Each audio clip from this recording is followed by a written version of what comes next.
बिस्मिल्लाहिर्रहमानिर्रहीम। अस्सलाम वालेकुम स्टूडेंट्स, कैसे हैं आप सब? उम्मीद करती हूँ आप सब बिल्कुल खैरियत से होंगे। रब्बि इश्रह ली सदरी व यस्सिर ली अमरी वहलुल उक़दतम मिन लिसानी यफ़क़हू क़ौली। ऐ मेरे रब, मेरे लिए मेरा सीना कुशादा फरमा दे और मेरा काम आसान कर दे और मेरी ज़ुबान की गिरह खोल दे ताकि वो मेरी बात समझ सकें। आमीन। This is first year chemistry FBIC board exam preparation 2024। और स्टूडेंट्स, आज हम 2017 का थर्ड पेपर डिस्कस कर रहे हैं। पिछली वीडियोस में हम सेक्शन बी को कम्प्लीटली डिस्कस कर चुके हैं और उसमें बहुत से क्वेश्चन जो हैं वो रिपीटेड थे, एज इट इज़ थे, और कुछ जो है वो स्लाइड चेंज के साथ आए हुए थे जो कि आपको डिटेल से करवाए जा चुके हैं। ठीक है, उसको आपने बहुत अच्छे से प्रिपेयर करना है। आज हम सेक्शन सी को डिटेल से डिस्कस करेंगे। सेक्शन सी में आप ये नोट करेंगे कि सिर्फ एक दो क्वेश्चन ही हैं जो कि शायद स्लाइड चेंज के साथ आए हैं या न्यू हैं, और बाकी सब के सब रिपीटेड क्वेश्चंस हैं। तो चलिए स्टूडेंट स्टार्ट करते हैं। Question number 3A, calculate the number of grams of aluminium sulphate. ठीक है, तो ये सेम यही question 20 gram of aluminium and 30 gram of sulphur के साथ जो है वो 2014 के पेपर में रिपीट हो चुका है। ठीक है, नेक्स्ट है क्वेश्चन नंबर 3 का B part, why is experimental yield mostly less than theoretical yield. ये भी रिपीटेड क्वेश्चन है। नेक्स्ट है क्वेश्चन नंबर 3 का C part, write down the postulates of the Vesper theory, discuss the structures of ammonia and sulfur dioxide with reference to this theory. ठीक है, already repeated question है। Next है question number 4A, how can the lattice energy of the ionic compounds can be measured by the born-Haber cycle. तो ये उस फॉर्मूले से जो है हम फाइंड आउट कर सकते हैं। ठीक है, जो कि हमें दिया हुआ है, तो उस फॉर्मूले को आपने प्रॉपरली इस तरीके से करना है। अब देखें 2013 का जो 5B क्वेश्चन था ना, वो मैं आपको दिखा रही हूँ। ये 5B में आपने इस तरीके से बताया था कि lattice energy can not be determine directly. उसको हम बॉर्न-हैबर साइकिल से करते हैं, मेजर करते हैं। फिर आपने बॉर्न-हैबर साइकिल का बताया था। ठीक है, और ये आपने स्टेप्स जो है वो लिखे थे।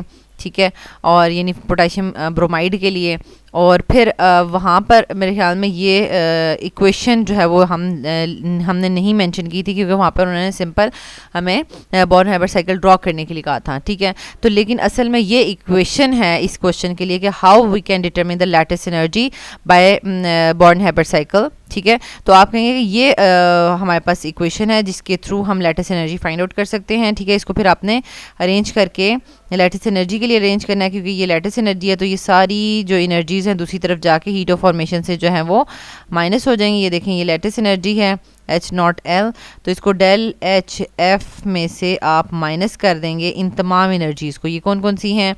हीट ऑफ सब्लिमेशन है, plus heat of ionisation energy है, प्लस हीट ऑफ एटमाइजेशन है। ठीक है, और हीट ऑफ इलेक्ट्रॉन एफिनिटी है। ठीक है, तो आपने इस तरीके से ये वाला भी जो है वो आपने लिखना है। ठीक है, तो इस तरीके से इस फॉर्मूले के थ्रू जो है वो हम इसको फाइंड आउट कर सकते हैं।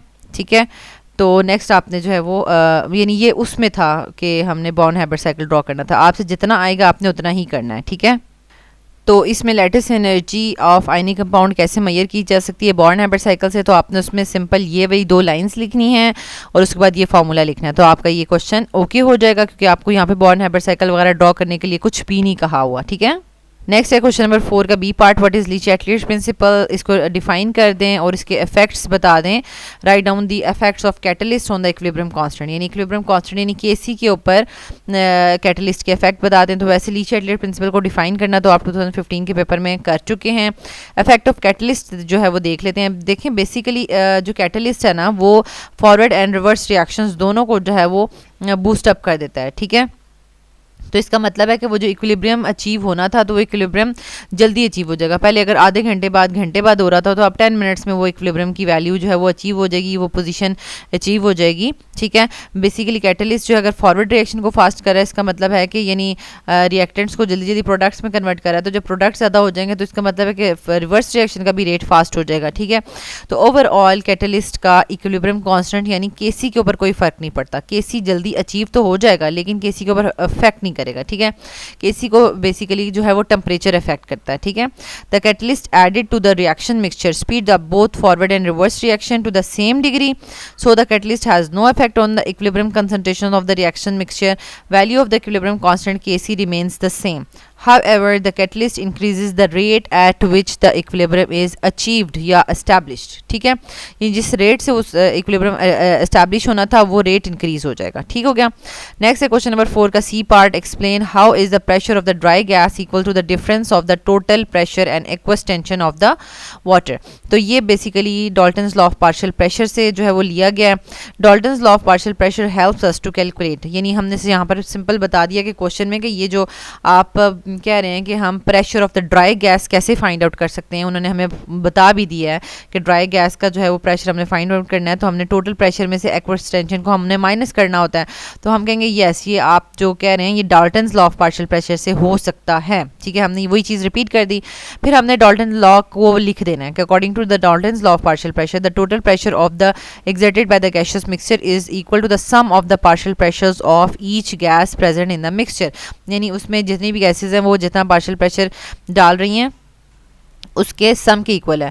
तो उसमें अगर वाटर वेपर्स आ गए हैं तो ऑब्वियसली बात है कि उनका वेपर प्रेशर भी बीच में ऐड हो जाएगा. ठीक है, तो so when the gas is generated and collected over water the total pressure is equal to the pressure of the water vapours and pressure of the gas generated. ठीक हो गया. Note the pressure due to the water vapours is called aqueous tension. ठीक है, और the gas contaminated with water is called the moist gas.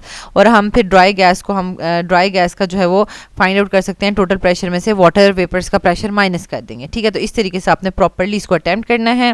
Next है question number 5 का B part. What are the advantages of vacuum distillation. Already repeated question है. Question number 5 का C part. State the biological application of the liquid crystals. ये भी repeated question है. तो students देखें यहाँ पर आपने ऑलमोस्ट सारे के सारे रिपीटेड क्वेश्चन से एक दो जो है वो न्यू क्वेश्चंस थे. तो आपने इनको बहुत अच्छे से जो है वो प्रिपेयर करना है, मेमोराइज करना है, ताकि इनमें से अगर कोई भी क्वेश्चन अगर पेपर में आ जाए तो उसमें आपका मार्क्स जो है वो कटिंग नहीं होनी चाहिए, आपके मार्क्स की कटिंग. ठीक है, तो आपने देखा होगा कि कोई भी क्वेश्चन है, छोटे से छोटा क्वेश्चन है, तो उसको कितना प्रॉपरली जो है वो आपको अटैम्प्ट करने का तरीका सिखाया जा रहा है. ठीक है, अल्लाह ताला आपको बहुत आसानियाँ अता फरमाएं और आसानियाँ तकसीम करने का शर्फ अता फरमाएं. आमीन.